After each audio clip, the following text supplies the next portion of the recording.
Sorry, আপনি? আপনি না, তুমি। তুমি বাইক কোথায় পেলে? এখানকার জমিদারে। আপনাদের জমিদার অনেক বড় মনের মানুষ। কালকে আমার অনেক সেবা যত্ন করেছে। আবার আমার কি সৌভাগ্য দেখো, তোমার সঙ্গেও দেখা হয়ে গেল। চলো আমরা কোথাও ঘুরে আসি। চেনা না থাকলেও মনে হচ্ছে আমরা এক অপরকে অনেক আগে থেকেই চিনতাম। তুমি কি আমাকে ইমপ্রেস করার চেষ্টা করছো? তাহলে তুমি বুঝতে পেরেছো আমি তোমাকে ভালোবেসে ফেলেছি। তোমাকে সারা জীবনের জন্য পেতে চাই।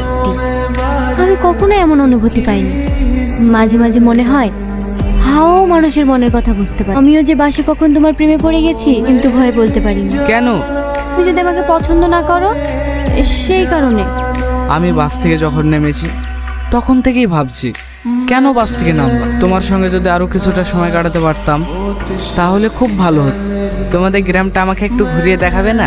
আজ না, অন্য কোনো একদিন। তোমার জন্য এইখানে এই সময়